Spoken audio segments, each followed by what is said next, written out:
+1 economics 8ാമത്തെ chapter അടിസ്ഥാന സൗകര്യങ്ങൾ. എന്താണ് അടിസ്ഥാന സൗകര്യങ്ങളെന്ന് പറഞ്ഞാൽ? അടിസ്ഥാന സൗകര്യങ്ങളിൽപ്പെട്ടതാണ് ഗതാഗതം, ഊർജം, ആശയവിനിമയം, ആരോഗ്യം, വിദ്യാഭ്യാസം, അതുപോലെ പാർപ്പിടം, ശുചിത്വ സൗകര്യങ്ങൾ. ഇതൊക്കെയാണ് ഒരു സമ്പദ് വ്യവസ്ഥയുടെ അടിസ്ഥാന സൗകര്യങ്ങളെന്ന് പറയുന്നത്.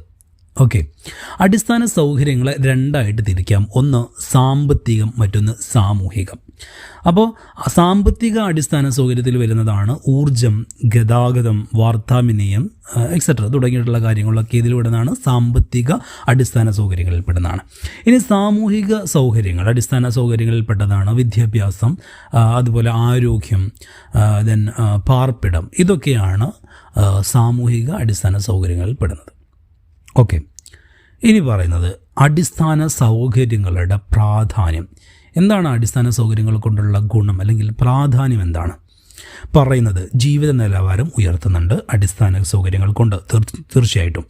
അതുപോലെ ദാരിദ്ര്യവും തൊഴിലില്ലായ്മയും കുറയ്ക്കുന്നു, ഉൽപാദന ഘടകങ്ങളുടെ ഉൽപാദനക്ഷമത വർദ്ധിപ്പിക്കുന്നു, മെച്ചപ്പെട്ട ആരോഗ്യ പരിരക്ഷാ സംവിധാനം നൽകുന്നു, വ്യവസായവൽക്കരണത്തെ പിന്തുണയ്ക്കുന്നു, കാർഷിക വികസനത്തെ പിന്തുണയ്ക്കുന്നു. ഇതൊക്കെയാണ് അടിസ്ഥാന സൗകര്യങ്ങളുടെ പ്രാധാന്യമെന്ന് പറയുന്നത്. ഓക്കെ, ഇനി പറയുന്നത് ഊർജ ഉറവിടങ്ങളാണ്. അതിൽ ഒന്ന് പരമ്പരാഗത ഊർജ സ്രോതസ്സുകളും പരമ്പരാഗതമല്ലാത്ത ഊർജ സ്രോതസ്സുകളും. എന്താണ് പരമ്പരാഗതമായ ഊർജ സ്രോതസ്സുകൾ എന്ന് പറഞ്ഞാൽ? ഒരുപാട് കാലമായി ഉപയോഗിച്ചു വരുന്ന ഊർജ സ്രോതസ്സിനെയാണ് പരമ്പരാഗതമായ ഊർജ സ്രോതസ്സ് എന്ന് പറയുന്നത്. ഓക്കെ, അപ്പോൾ ഒരുപാട് കാലമായിട്ട് ഇങ്ങനെ ഉപയോഗിച്ചു വരുന്ന ഊർജ്ജ സ്രോതസ്സുകളുണ്ട്, അതിനെയാണ് പരമ്പരാഗതമായ ഊർജ്ജ സ്രോതസ്സ് എന്ന് പറയുന്നത്. എക്സാമ്പിൾ പറയുകയാണെങ്കിൽ വിറക്, കൽക്കരി, ഇതൊക്കെ പെട്രോളിയം, ഇതൊക്കെ ഇതിൽ പെടുന്നതാണ് പരമ്പരാഗതമായ ഊർജ്ജ സ്രോതസ്സുകളിൽ പെടുന്നതാണ്. ഇവ ഒരിക്കലും എന്ത് ചെയ്യാൻ പറ്റില്ല, പുനരുൽപ്പാദിപ്പിക്കാൻ കഴിയില്ല. വിറക് കത്തിപ്പോയാൽ അത് കത്തിപ്പോയി, അതിനെ വീണ്ടും എന്ത് ചെയ്യാൻ പറ്റില്ല, പുനരുൽപ്പാദിപ്പിക്കാനായിട്ട് കഴിയില്ല. അതുപോലെ ഇവയുടെ ഉൽപ്പാദനം എന്ന് പറയുന്നത് അത്യാവശ്യം ചെലവേറിയതാണ്. ഇവയുടെ ഉപയോഗം കൊണ്ട് പരിസ്ഥിതിക്ക് ദോഷം ചെയ്യാറുണ്ട്. ഓക്കെ, ഇതാണ് പരമ്പരാഗതമായ ഊർജ്ജ സ്രോതസ്സ് എന്ന് പറയുന്നത്. ഇനി പരമ്പരാഗതമല്ലാത്ത ഊർജ്ജ സ്രോതസ്സുകൾ ഏതൊക്കെയാണ്? ആധുനിക കാലത്ത് ഉപയോഗിച്ചു വരുന്ന ഊർജ്ജ സ്രോതസ്സുകളാണ് പരമ്പരാഗതമല്ലാത്ത ഊർജ്ജ സ്രോതസ്സുകൾ എന്ന് പറയുന്നത്. ഓക്കെ, എക്സാമ്പിൾ പറയുകയാണെങ്കിൽ സൗരോർജം, കാറ്റിൽ നിന്നുള്ള ഊർജ്ജം, തിരമാലോർജ്ജം, തിരമാലയിൽ നിന്നുണ്ടാക്കുന്ന ഊർജ്ജം, ഇതൊക്കെ ഇതിൽപ്പെട്ടതാണ് പരമ്പരാഗതമല്ലാത്ത ഊർജ്ജ സ്രോതസ്സുകളിൽപ്പെട്ടതാണ്. ഇവ പുനരുൽപ്പാദിപ്പിക്കാൻ കഴിയും. പരമ്പരാഗതമായ ഊർജ്ജ സ്രോതസ്സ് എന്ത് ചെയ്യാൻ പറ്റില്ല, പുനരുൽപ്പാദിപ്പിക്കാൻ കഴിയില്ല. എന്നാൽ പരമ്പരാഗതമല്ലാത്ത ഊർജ്ജ സ്രോതസ്സുകൾ പുനരുൽപ്പാദിപ്പിക്കാനായിട്ട് കഴിയും. അതുപോലെ ഇവയുടെ ഉപയോഗം പരിസ്ഥിതിക്കധികം ദോഷം ചെയ്യാറില്ല. ഓക്കെ, ഇതാണ് ഒന്ന്. ഇനി ഊർജ്ജ ഉറവിടങ്ങളിൽ പറയുന്നതാണ് രണ്ടാമത്തേതാണ് വാണിജ്യ ഊർജ്ജവും വാണിജ്യേതര ഊർജ്ജവും. എന്താണ് വാണിജ്യോർജ്ജം? പെട്രോളിയം, വൈദ്യുതി എന്നിങ്ങനെ വിൽക്കാനും വാങ്ങാനും കഴിയുന്ന ഊർജ്ജങ്ങളെ വാണിജ്യോർജ്ജം എന്ന് വിളിക്കുന്നു.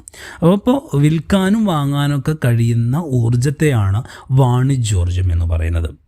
എന്നാൽ പ്രകൃതിയിൽ നിന്നും സൗജന്യമായി നൽകുന്ന ഊർജ്ജങ്ങളെ വാണിജ്യേതര ഊർജ്ജം എന്ന് പറയുന്നു. വിറക്, അതുപോലെ കാർഷിക അവശിഷ്ടങ്ങൾ, ചാണകം തുടങ്ങിയൊക്കെ ഇതിൽ പെടുന്നതാണ്. ഓക്കെ, അപ്പോൾ വാണിജ്യോർജ്ജവും വാണിജ്യേതര ഊർജ്ജം എന്താണെന്ന് പറഞ്ഞു.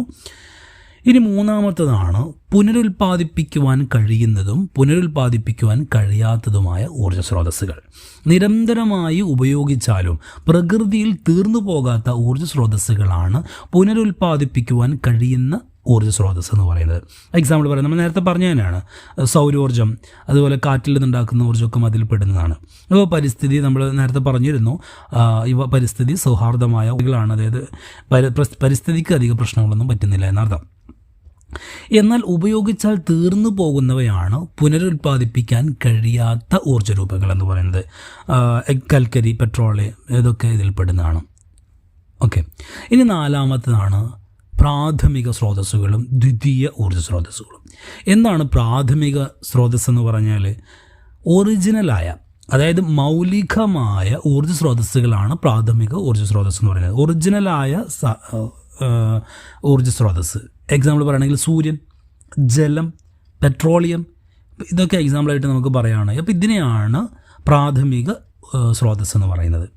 ഇനി ദ്വിതീയ ഊർജ്ജ സ്രോതസ്സ് എന്ന് പറഞ്ഞാൽ പ്രാഥമിക ഊർജ്ജ സ്രോതസ്സിൽ നിന്ന് ഉണ്ടാക്കുന്ന സ്രോതസ്സിനെയാണ് ദ്വിതീയ സ്രോതസ്സ് എന്ന് പറയാം. ഓക്കെ, എക്സാമ്പിൾ പറഞ്ഞാൽ വൈദ്യുതി, പെട്രോൾ, ഡീസൽ, ഇതൊക്കെ ഒറിജിനലിൽ നിന്ന് വേർതിരിക്കുന്നത് അല്ലെങ്കിൽ ഉണ്ടാക്കുന്നതൊക്കെയാണ്. മനസ്സിലായല്ലോ? അപ്പോൾ നമ്മളിവിടെ ഊർജ്ജ ഉറവിടങ്ങളിൽ പറഞ്ഞത് പരമ്പരാഗതമായ ഊർജ്ജ സ്രോതസ്സ് എന്താണെന്ന് പറഞ്ഞു, പരമ്പരാഗതമല്ലാത്ത ഊർജ്ജ സ്രോതസ്സ് എന്താണെന്ന് പറഞ്ഞു. അതുപോലെ വാണിജ്യ ഊർജ്ജവും പറഞ്ഞു, വാണിജ്യേതര ഊർജ്ജവും പറഞ്ഞു. അതുപോലെ പുനരുൽപ്പാദിപ്പിക്കാൻ കഴിയുന്നതും പറഞ്ഞു, പുനരുൽപ്പാദിപ്പിക്കാൻ കഴിയാത്തതുമായ ഊർജ്ജ സ്രോതസ്സുകൾ പറഞ്ഞു. പിന്നെ പറഞ്ഞത് പ്രാഥമിക സ്രോതസ്സുകളും പറഞ്ഞു, ദ്വിതീയ ഊർജ്ജ സ്രോതസ്സുകളും പറഞ്ഞു. ഓക്കെ, ഇനി പറയുന്നത് വൈദ്യുത ശക്തിയുടെ ഉറവിടങ്ങൾ. പറയുന്നത് ജലവൈദ്യുതി, കാറ്റിൻ്റെ ഊർജ്ജം, താപവൈദ്യുതി, ആണവശക്തി, സൗരോർജ്ജം, ഇതൊക്കെയാണ് വൈദ്യുത ശക്തിയുടെ ഉറവിടങ്ങൾ. അതായത് ഇതിൽ നിന്നൊക്കെയാണ് വൈദ്യുതി എന്ത് ചെയ്യുന്നത്, ഉൽപ്പാദിപ്പിക്കപ്പെടുന്നത്, സൃഷ്ടിക്കുന്നത് എന്നർത്ഥം. ഓക്കെ, ഇനി പറയുന്നത് ഊർജ്ജ മേഖലയുടെ വെല്ലുവിളികൾ എന്തൊക്കെയാണ്. പറയുന്നത് വൈദ്യുതി ഉൽപ്പാദിപ്പിക്കാൻ വേണ്ടത്ര ശേഷിയില്ല.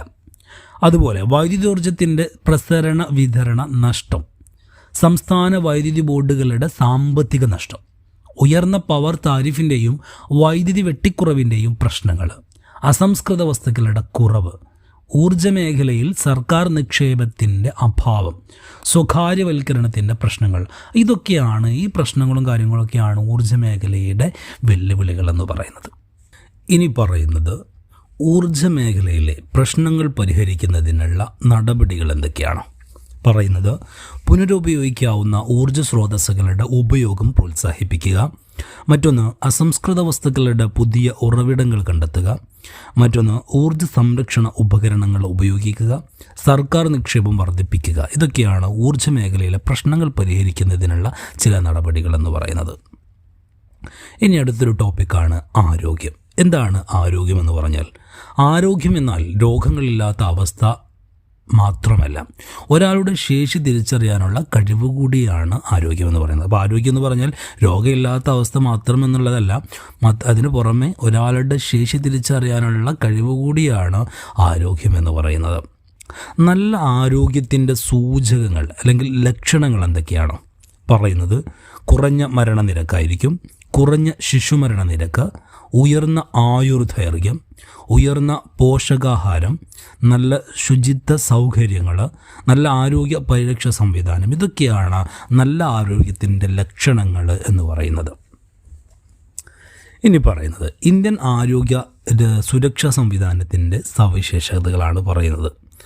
ഒന്ന്, 3 തലത്തിലുള്ള ആരോഗ്യ പരിരക്ഷാ സംവിധാനം. 2, ഗവൺമെൻറ്റിൻ്റെ പങ്ക്. 3, സ്വകാര്യ മേഖലയുടെ പങ്ക്. 4, ഇന്ത്യൻ വൈദ്യശാസ്ത്ര സമ്പ്രദായം. 5, മെഡിക്കൽ ടൂറിസത്തിൻ്റെ വികസനം. ഓരോന്നായിട്ട് ചെറുതായിട്ട് നോക്കാം. ഒന്നാമത്താണ് 3 തലത്തിലുള്ള ആരോഗ്യ പരിരക്ഷ അല്ലെങ്കിൽ സുരക്ഷാ സംവിധാനം. 3 തലം എന്ന് പറയുന്നത്, ഒന്നാമത്തെ തലം എന്ന് പറയുന്നത് പ്രാഥമിക ആരോഗ്യ സുരക്ഷാ സംവിധാനമാണ്. ഇവിടെ പ്രാഥമിക ആരോഗ്യ കേന്ദ്രങ്ങൾ, പകർച്ചവ്യാധി തുടങ്ങിയവയെക്കുറിച്ചുള്ള അവബോധം നൽകുക എന്നാണ് ഒന്നാമത്തെ പ്രാഥമിക ആരോഗ്യ സുരക്ഷാ കേന്ദ്രം. രണ്ടാമത്തൊരു തലമാണ് സെക്കൻഡറി ഹെൽത്ത് കെയർ സിസ്റ്റം എന്ന് പറയുന്നത്. അതായത് മെഡിക്കൽ സൗകര്യങ്ങൾ ഉപയോഗിച്ചുകൊണ്ട് വൈദ്യ ചികിത്സയും രോഗനിർണയമുള്ള ആശുപത്രികളാണ് സെക്കൻഡറി ഹെൽത്ത് കെയർ സിസ്റ്റത്തിൽ വരുന്നത്. മൂന്നാമത്തൊരു തലമാണ് തൃതീയ ആരോഗ്യ പരിപാലന സംവിധാനം. വൈദ്യ ചികിത്സ, ഗവേഷണം, പഠനം ഒക്കെ ഇവിടെ നടക്കുന്നുണ്ട്. ഇങ്ങനെ 3 തലത്തിലുള്ള ആരോഗ്യ സുരക്ഷാ സംവിധാനം. ഇതാണ് ഒന്നാമത്തെ സവിശേഷത എന്ന് പറയുന്നത്. ഇനി രണ്ടാമത്തെ സവിശേഷതയാണ് ഗവൺമെൻറ്റിൻ്റെ പങ്ക്. നമ്മുടെ രാജ്യത്തിൻ്റെ ആരോഗ്യ പരിപാലന സംവിധാനത്തിൽ സർക്കാരിന് ഒരു പ്രധാന പങ്കുണ്ട്. പൊതുജനാരോഗ്യത്തിനായി സർക്കാർ ഫണ്ട് നിക്ഷേപിക്കുന്നുണ്ട്. സർക്കാർ മേഖലയിൽ നിരവധി ആശുപത്രികളും ചികിത്സാ സൗകര്യങ്ങളും പ്രവർത്തിക്കുന്നുണ്ട്. അടുത്തത് മൂന്നാമതൊരു സവിശേഷതയാണ് സ്വകാര്യ മേഖലയുടെ പങ്ക്. നമ്മുടെ രാഷ്ട്രം ആരോഗ്യ പരിപാലന വ്യവസ്ഥയിൽ സ്വകാര്യവൽക്കരണം പ്രോത്സാഹിപ്പിക്കുന്നുണ്ട്. അതുകൊണ്ട് തന്നെ ഇപ്പോൾ സ്വകാര്യ മേഖല നമ്മുടെ രാജ്യത്തെ 70% ആശുപത്രികളെയും സംരക്ഷിക്കുകയും നിയന്ത്രിക്കുകയും ചെയ്യുന്നുണ്ട്. മെഡിക്കൽ വിദ്യാഭ്യാസം, പരിശീലനം തുടങ്ങിയവയിൽ സ്വകാര്യ മേഖലയ്ക്ക് ഒരു പ്രധാന പങ്കുണ്ട്. ഇതാണ് മൂന്നാമത്തെ സവിശേഷത. നാലാമത്തെ സവിശേഷതയാണ് ഇന്ത്യൻ വൈദ്യശാസ്ത്ര സമ്പ്രദായം. ഇതിനെ ആയുഷ് എന്ന് വിളിക്കും. നമ്മളൊക്കെ കണ്ടിട്ടുണ്ടാവും ചിലപ്പോൾ. ആയുർവേദം, യോഗ, യുനാനി, സിദ്ധ, ഹോമിയോപ്പതി ഇതൊക്കെ സമ്മേളിക്കുന്ന, ഇതൊക്കെ ഒരുമിച്ച് കൂട്ടിയിട്ടുള്ള ഒന്നാണ്. അതിനെയാണ് ആയുഷ് എന്ന് വിളിക്കുന്നത്. അഞ്ചാമത്തത് മെഡിക്കൽ ടൂറിസത്തിൻ്റെ വികസനം. നമ്മുടെ രാഷ്ട്രം ഇപ്പോൾ ടൂറിസത്തിൻ്റെ നല്ല ഒരു ലക്ഷ്യസ്ഥാനമാണ്. നിരവധി വിദേശികൾ വൈദ്യചികിത്സയ്ക്കായി നമ്മുടെ രാജ്യത്തേക്ക് വരുന്നുണ്ട്. മെഡിക്കൽ ടൂറിസത്തിൻ്റെ വികസനത്തിൽ ഇന്ത്യൻ വൈദ്യശാസ്ത്ര സമ്പ്രദായമായ ആയുഷിന് ഒരു പ്രധാന പങ്കുണ്ട്. അപ്പോൾ ഇത്രയും കാര്യങ്ങളാണ് ഇന്ത്യൻ ആരോഗ്യ സുരക്ഷാ സംവിധാനത്തിൻ്റെ സവിശേഷതകളായിട്ട് പറയുന്നത്. ഇനി മറ്റൊരു ടോപ്പിക്കാണ് ആരോഗ്യ സംരക്ഷണ സംവിധാനത്തിൻ്റെ പ്രശ്നങ്ങൾ. ഒന്നാമത്തെ പ്രശ്നം എന്ന് പറയുന്നത് നഗര ഗ്രാമ അസമത്വമാണ്. 5ൽ 1 നിലക്ക് എന്ന തോതിലുള്ള ആശുപത്രികൾ മാത്രമാണ് ഗ്രാമപ്രദേശങ്ങളിൽ ഉള്ളത്. ഗ്രാമപ്രദേശങ്ങളിൽ മെഡിക്കൽ ഉദ്യോഗസ്ഥരുടെ കുറവ്. ഗ്രാമപ്രദേശങ്ങളിൽ കിടക്കകളുള്ള 11% ആശുപത്രികൾ മാത്രമേ ഉള്ളൂ. അപ്പോൾ ഇതാണ് നഗര ഗ്രാമ അസമത്വം എന്ന് പറയുന്നത്. ഗ്രാമങ്ങളെ സംബന്ധിച്ചിടത്തോളം വളരെ കുറഞ്ഞ ആരോഗ്യ സംരക്ഷണ സംവിധാനങ്ങൾ മാത്രമാണ് ഗ്രാമപ്രദേശങ്ങളിൽ ഉള്ളത്. അപ്പോൾ ഈ ഒരു അസമത്വമാണ് ഒന്നാമത്തെ പ്രശ്നം എന്ന് പറയുന്നത്. രണ്ടാമത്തെ ഒരു പ്രശ്നമാണ് ധനിക ദാരിദ്ര്യ അസമത്വം എന്ന് പറയുന്നത്. ധനികർക്ക് മെച്ചപ്പെട്ട മെഡിക്കൽ സൗകര്യം ലഭ്യമാണ്, എന്നാൽ ചികിത്സക്കായി പാവപ്പെട്ടവർക്ക് മതിയായ വരുമാനമില്ല. ദരിദ്രരായ 20% പേർ അവരുടെ വരുമാനത്തിൻ്റെ 12% ആരോഗ്യത്തിനായി ചിലവഴിക്കുമ്പോൾ സമ്പന്നരായ 20% പേർ അവരുടെ വരുമാനത്തിൻ്റെ വെറും 2% മാത്രമാണ് ആരോഗ്യത്തിനായി ചിലവഴിക്കുന്നത്. അപ്പോൾ ഈ ഒരു അസമത്വം, ധനിക ദാരിദ്ര്യ അസമത്വം ആരോഗ്യ സംരക്ഷണ സംവിധാനത്തിൻ്റെ ഒരു പ്രശ്നമായതുകൊണ്ട് തന്നെ പറയാം. മറ്റൊരു പ്രശ്നമാണ് രോഗങ്ങളുടെ ഭാരം. ഒരുപാട് രോഗങ്ങൾ നിരന്തരം വർദ്ധിച്ചു വരികയാണ്. വർദ്ധിക്കുന്ന പകർച്ചവ്യാധികൾ, ക്യാൻസർ, എയ്ഡ്സ് തുടങ്ങിയവയുടെ ഭീഷണി, ജലജന്യ രോഗങ്ങൾ മൂലം കുട്ടികളുടെ മരണം, കുട്ടികളുടെയും ദരിദ്രരുടെയും പോഷകാഹാരക്കുറവ്. അടുത്ത ഒന്നാണ് സ്വകാര്യവൽക്കരണത്തിൻ്റെ പ്രശ്നങ്ങൾ. സ്വകാര്യവൽക്കരണം സാമൂഹിക ക്ഷേമത്തെ കുറയ്ക്കുന്നുണ്ട്. സ്വകാര്യ മേഖലയിലെ മെഡിക്കൽ സൗകര്യങ്ങൾ സമ്പന്നർക്ക് മാത്രമേ പ്രയോജനപ്പെടുന്നുള്ളൂ. ദരിദ്രർക്ക് ചികിത്സിക്കാൻ ബുദ്ധിമുട്ടുള്ളൊരു സ്ഥലമാണ് സ്വകാര്യ മേഖല എന്ന് പറയുന്നത്. കാരണം അത്യാവശ്യം നല്ല പണം കൊടുത്തുകൊണ്ടാണ് അവിടെ ചികിത്സിക്കുന്നത്. അതുകൊണ്ട് തന്നെ അത് സമ്പന്നർക്ക് മാത്രമേ അതുകൊണ്ട് അധികം പ്രയോജനപ്പെടുന്നുള്ളൂ. അഞ്ചാമതാണ് സ്ത്രീകളുടെ ആരോഗ്യ പ്രശ്നങ്ങൾ. മറ്റൊന്നാണ് സർക്കാർ നിക്ഷേപത്തിൻ്റെ കുറവ്. അപ്പോൾ ഇതൊക്കെയാണ് ആരോഗ്യ സംരക്ഷണ സംവിധാനത്തിൻ്റെ പ്രശ്നങ്ങളായിട്ട് പറയുന്നത്. ഓക്കെ, അപ്പോൾ ഇത്രയും കാര്യങ്ങളാണ് ഈ ചാപ്റ്ററിൽ നോക്കാനുള്ളത്.